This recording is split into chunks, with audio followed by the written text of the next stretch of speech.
It was a cold, overcast evening when we arrived at his parents' house. The kind of night that made you want to stay wrapped in a blanket, but instead, we were at a family gathering, pretending everything was fine. I'd been dreading it all week. I could feel the tension simmering just beneath the surface, but we didn't talk about it. We never did. His parents' house was warm and cozy, the smell of his mother's cooking filling the air as we stepped inside. The same comforting atmosphere that had always made me feel like I was part of the family, until now. The laughter, the chatter, the clinking of silverware on plates, it all seemed so distant to me. I couldn't shake the feeling that something had changed, something deep inside both of us that couldn't be ignored anymore. We were sitting at the dining table, surrounded by his family. His mother, who had always treated me like her daughter, was asking about my job, how things were going at work. His father was telling one of his usual long-winded stories, as his younger brother made sarcastic comments in the background. They were all talking, but I wasn't listening. I was trying to hold it together, to keep the facade up, but I felt like I was suffocating in the noise. I glanced over at him. He was sitting next to me, but it felt like there was a world of distance between us. His eyes were focused on his plate, his fingers absent-mindedly tracing the rim of his glass. His smile was strained, the way it had been for weeks now. He hadn't looked at me properly in days. I could feel it, the gap between us had grown, and I didn't know how to close it. The silence between us had become louder than the conversation around the table. His mom noticed my distraction and nudged me gently. "Emily, dear, how's work?" "Still enjoying it?" she asked, her warm voice pulling me back into the moment. I forced a smile. "Yeah, it's great," I said, trying to sound as convincing as possible. But it wasn't just my job that was bothering me. It was everything, him, us, the relationship that had once felt so easy but now seemed so fragile. But before I could gather my thoughts, he spoke up. His voice was soft but tinged with irritation. "You know, you've been spending a lot of time at work lately. It's like you're avoiding me." His words hung in the air, as if the room had suddenly become smaller, the air thinner. The comment caught me off guard. I hadn't expected it to come out so openly, especially not in front of his family. I glanced at his parents, who were now watching us with the same awkward interest that comes when a couple starts to argue in public. His mother's expression was unreadable, but his father looked uncomfortable, shifting in his chair. I opened my mouth to respond, but the words caught in my throat. I hadn't been avoiding him, not exactly. I was just tired of the tension, tired of pretending everything was okay when it wasn't. But what could I say? That we'd been drifting apart for months? That I didn't even recognize the person sitting across from me anymore? That the weight of it all had built up inside me until I didn't know how to keep carrying it? His eyes were locked on mine, waiting for a response. I could feel the heat rising in my cheeks, a mix of frustration and exhaustion. I wanted to lash out, but I knew that wasn't going to solve anything. I swallowed hard and forced a smile, but it was thin, fragile. "I'm not avoiding you. I'm just trying to figure things out," I said, my voice quieter than I intended. He scoffed, the tension in his posture growing. "Well, you're doing a great job of it. Maybe we should just stop pretending, huh?" The words stung more than I expected. It was the final straw, the dam that had been holding back my emotions finally broke. I didn't want to do this in front of his family, but it felt like it was the only way to get it out. To get him to hear me. I leaned forward, my voice trembling but firm. "You're right," I said, the words coming out before I could stop them. "Maybe we should stop pretending. I don't need this anymore. I don't need you." The silence that followed was suffocating. His family froze, no one daring to speak. His eyes widened in shock, and for a moment, I wondered if I'd made the biggest mistake of my life. But then, he nodded. He didn't say anything. He just nodded, stood up, and walked out of the room without a word. And just like that, he was gone. The door slammed shut behind him, and the sound echoed through the house, leaving an uncomfortable silence in its wake. I sat there, frozen, unsure of what had just happened. His family didn't know how to react. His mother stared at me, her face a mask of confusion and concern.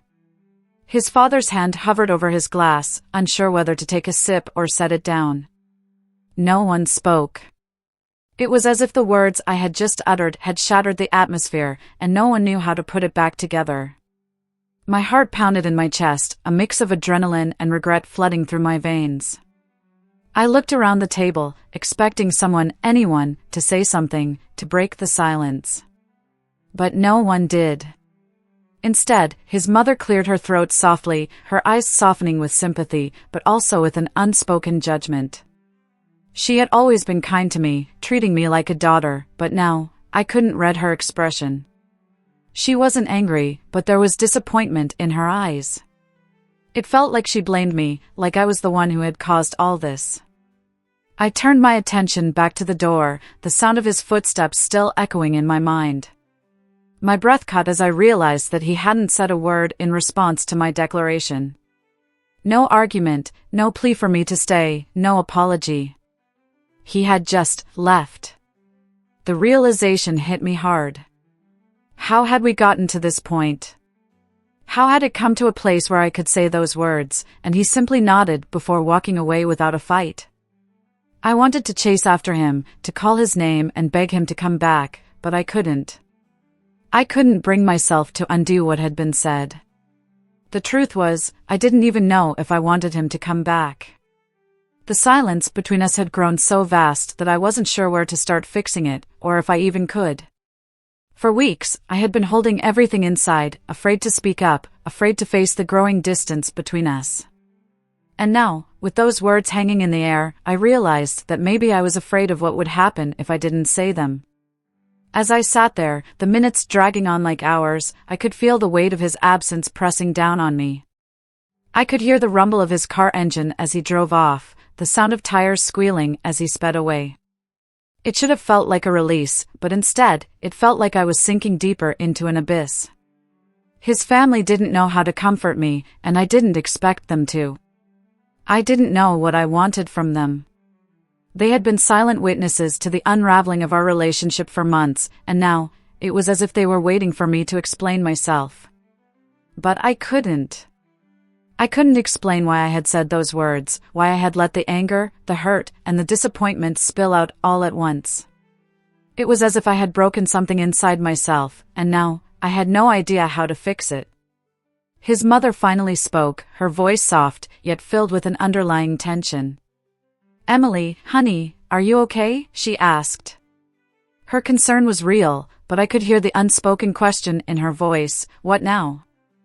I shook my head, not trusting myself to speak.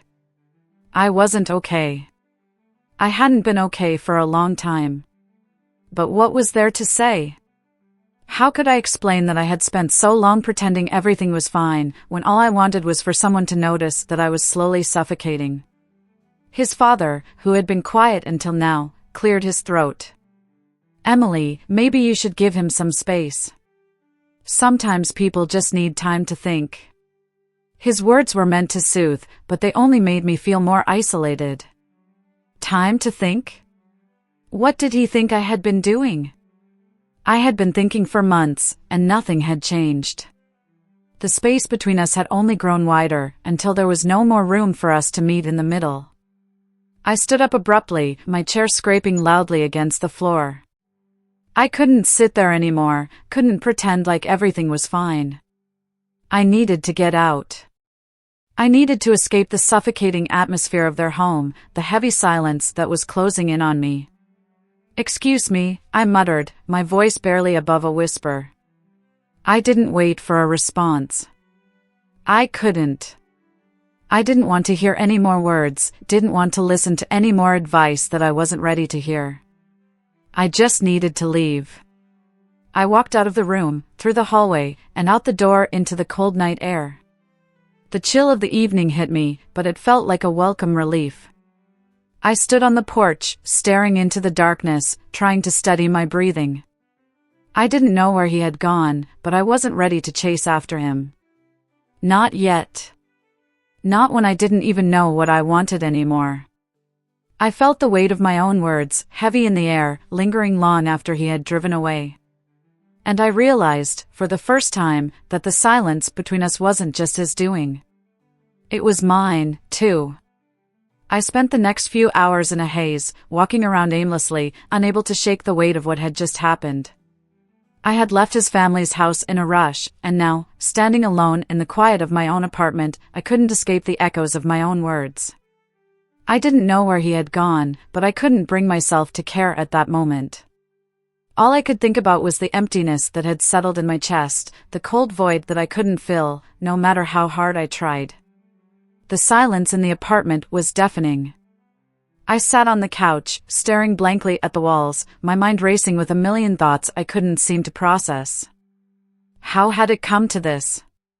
How had everything we had built together, the love we had once shared, fallen apart so quickly? I didn't even recognize myself anymore. The woman who had walked into that dinner table just hours ago was someone I didn't even know. She was strong, unapologetic, and unafraid to speak her truth. But now, in the silence of the night, I felt like a stranger. I had said those words to him, those painful, final words, and it had felt right in the moment, but now they just felt like a mistake. Was I wrong to speak up? To finally voice everything I had been holding in? Or had I just been selfish, letting the frustration boil over in a way that would only cause more pain? I reached for my phone, my fingers trembling as I scrolled through my contacts. There were people I could call, friends, family, but I couldn't bring myself to talk to anyone. Not yet. I needed time to figure this out on my own, to understand why I had done what I had done. The questions swirling in my mind were overwhelming, and every time I thought I had an answer, it just led to more confusion. The tears came out of nowhere. They weren't loud or dramatic, just quiet and relentless, slipping down my face as I sat there alone. I had spent so long pretending everything was fine, pretending that our relationship was something it wasn't. Maybe I had been afraid to confront the truth, but now, in the quiet aftermath, the truth felt unavoidable. I wasn't happy anymore. I hadn't been for a long time. But how had I let it get this far? How had I let myself become so numb, so disconnected, that I could say those words to him without even thinking twice? The image of his face, the way he had stood there in silence before walking out, stayed with me. It wasn't anger I saw in his eyes, but something else, something deeper, something more painful. It was hurt. A hurt that I had caused. I felt guilty. I felt selfish. I felt empty. The hours dragged on, and still, I couldn't shake the feeling that something was missing. I had always been so sure of what I wanted, of who I was with him. But now, I wasn't so sure anymore. Maybe I had been clinging to an idea of us, of a version of our relationship that no longer existed. Maybe that's why I had been so unhappy, why I had felt trapped, suffocated by something that wasn't real anymore. I tried to distract myself. I tried to watch TV, to read a book, to do anything that could take my mind off the pain and the emptiness. But it didn't work. Nothing worked. I walked into the kitchen, needing something to do, anything to keep myself from falling apart completely. As I poured myself a glass of water, I caught sight of the calendar on the wall. His birthday was just a week away. It was supposed to be a time to celebrate, a time to remember the good things, the love we had shared. But now? Now, I didn't even know what I was supposed to do with that.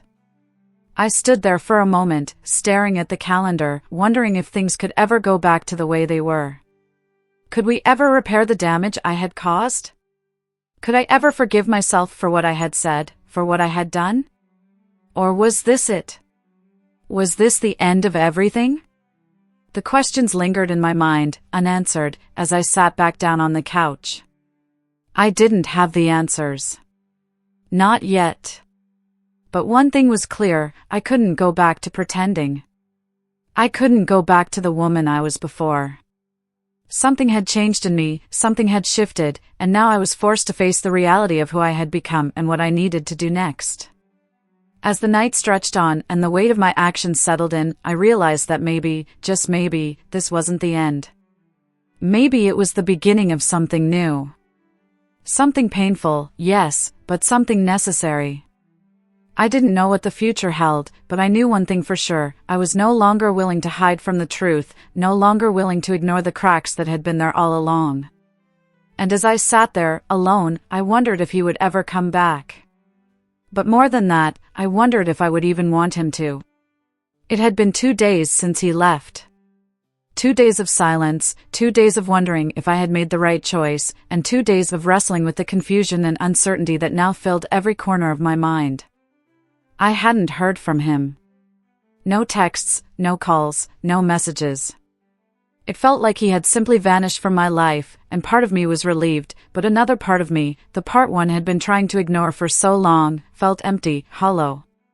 The days had blurred together in a fog of self-reflection. I spent my time alone, thinking, questioning everything. The memories of our good times kept flashing in my mind, moments when we had laughed, shared our dreams, held each other close. Those were the moments I clung to, the ones that made it so hard to let go. But now, those memories felt distant, like they belonged to someone else, someone I used to be. I had been so certain, so sure of my decision, but now, in the quiet solitude, the doubt was creeping in. What if I had been too harsh? What if I had destroyed everything with one careless sentence? I kept running through the conversation in my head, trying to figure out where things had gone wrong. Was it just one moment, one misstep, that led us to this? Or had it been building for a long time, slowly unraveling until it all came crashing down? Just as I was about to sink into another round of self-doubt, my phone rang. I didn't recognize the number. My heart skipped a beat, and for a moment, I wondered if it was him. Had he finally decided to call, to break the silence? But then I hesitated.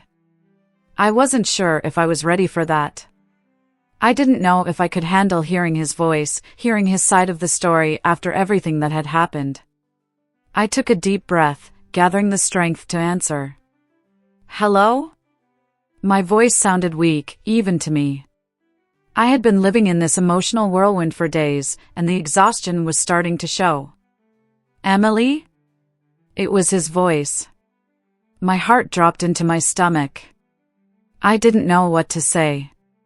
I had prepared myself for this moment, had imagined it 1,000 times, but now that it was happening, I was at a loss for words.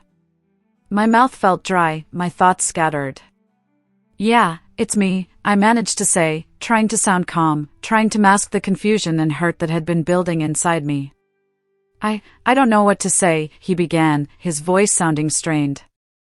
I've been thinking a lot since the other night. And I realize I messed up. I should have said something when you told me you didn't need me. His words hit me harder than I expected. For a moment, I was silent, processing what he had just said. I could hear the sincerity in his voice, but was it enough? Was an apology enough to undo the damage we had caused? Could we go back to how things were before? I don't know if I can just forgive you for walking away like that, I replied, my voice shaking despite my efforts to remain composed. You left. Without a word, without even trying to fight for us. I don't understand how you could do that. I was angry, Emily, he said, his voice cracking slightly. I was hurt, and I didn't know what to do. But leaving like that was a mistake. I should have stayed, I should have talked to you, but I didn't know how to handle it. I didn't know how to fix things, and I panicked. I felt a wave of emotion crash over me. His words were exactly what I needed to hear, but they also brought up all the pain I had been trying to bury. The idea that he had been as lost as I had been, that he was just as broken, made me feel vulnerable in a way I wasn't prepared for. Do you think it's enough to just apologize? I asked, my voice quieter now, the anger starting to subside, replaced by the exhaustion of everything that had happened. No, he replied without hesitation. I know it's not. I know it's going to take more than words to fix this. But I'm here, Emily. I'm willing to do whatever it takes. If you'll give me a chance, I promise I'll show you that I want to fix this. I want us to work, if you do too. His words hung in the air between us, filling the silence with a possibility that I hadn't allowed myself to consider until now. A part of me wanted to shout at him, to tell him that it was too late, that we were too far gone. But another part of me, the part one had buried deep inside, wanted to believe him. I took a long breath, trying to steady my racing heart. I don't know if I can trust you again, I said quietly. But maybe we can start over. Maybe we can figure out what went wrong, and see if we can make it work. But I need time. I understand, he said softly. Take all the time you need. I'll be here when you're ready. The call ended, and I sat there for a long time, staring at my phone. My emotions were a whirlwind, a mix of hope, doubt, fear, and relief. Could we rebuild what had been broken? I didn't know. But for the first time in days, I felt like there was a possibility, a chance, that maybe this wasn't the end after all. The next few days passed slowly. I found myself going through the motions of daily life, but my mind was always somewhere else, thinking about what had happened. The call with him had left me in a strange place. It was as if a door had been cracked open, a tiny sliver of light shining through the darkness that had consumed me for so long. But at the same time, I couldn't shake the uncertainty, the fear that maybe I was making a mistake by even considering the possibility of reconciliation. I couldn't stop replaying the conversation in my head. His apology, his voice, his willingness to try again, it was everything I had wanted to hear, but at the same time, I couldn't help but wonder if it was enough. Could we really go back to the way things were? Was it possible to rebuild the trust we had lost? Or was I just holding on to something that was no longer real? A week passed before I finally decided to take the next step. I knew I couldn't keep living in this limbo, stuck between what had been and what could be. I had to face him, face the reality of what we were both going through, and decide if we were truly willing to fight for this relationship. So, I called him. We agreed to meet at a small cafe, a neutral place where we could talk without the distractions of home or family. As I walked inside, my heart was pounding in my chest. I wasn't sure what to expect. Would it be awkward? Would the tension from that night still hang in the air? Or would we finally be able to speak honestly, without fear or anger clouding our words? When I saw him sitting at the table, looking as nervous as I felt, something inside me softened. It had been so long since I had seen him like this, vulnerable, uncertain. He wasn't the man who had walked away so easily that night. He was someone who, just like me, was struggling to find his way back. Hey, he said, his voice quieter than usual. I'm glad you agreed to meet. Yeah, I replied, taking a seat across from him. I wasn't sure if I was ready, but I think it's time we talk. There was a long pause between us, the weight of our past hanging over the conversation. But instead of the usual defensiveness, the usual hurt that had always defined our discussions, there was something different. Something more raw. I've been doing a lot of thinking, he said, looking down at his hands. And I know I messed up. I know I walked away when you needed me most, and I can't take that back. But I'm willing to fight for us, Emily. I don't want to lose you. I don't know how to fix this. I don't know if it's even possible, but I want to try. I looked at him, really looked at him, and I saw the sincerity in his eyes. For the first time in a long while, I didn't feel anger or resentment. I felt something else. Something that I hadn't felt in so long, hope. I've been angry, I admitted, my voice shaky. Angry at you for leaving, for not fighting for us. But the truth is, I've been angry at myself, too. For staying in a relationship that I wasn't happy in, for letting things get so bad that we ended up here. I've been running from the truth for a long time. He reached across the table, his hand tentative, as if unsure if I would pull away. I didn't. I let him take my hand, and for the first time in what felt like forever, I felt a small spark of warmth. I know we can't just go back to how things were, I continued, my voice steadier now. But maybe we don't have to. Maybe we can start fresh. Maybe we can rebuild what we lost, not by trying to recreate the past, but by building something new, something stronger. His eyes lit up, a glimmer of hope crossing his face. "You're willing to try?" he asked, as if he couldn't quite believe it. "I'm willing to try," I said, my voice firm. "But it's not going to be easy. We have a lot of work to do. We both have things to change, things to understand. But I'm not giving up yet. Not on us." We spent the next few hours talking, really talking, about everything. The things we had kept bottled up for so long, the pain, the mistakes, and the lessons we had learned. It wasn't easy, and there were moments of uncomfortable silence, moments when the weight of our history felt too heavy to carry. But there were also moments of understanding, of shared vulnerability, of both of us realizing that we still cared, still wanted to make it work. As we said goodbye that afternoon, I didn't know what the future held. I didn't know if we would make it through this, if we would come out stronger on the other side. But for the first time in a long time, I felt like we had a chance. A real chance. And that was all I could ask for. I didn't need him to complete me, and I didn't need to be perfect. But together, maybe, we could build something real, something better than what we had before. It wouldn't be easy, but it would be worth it. I knew that now. And as I walked away, I felt a sense of peace settle over me. We weren't done yet. Not by a long shot.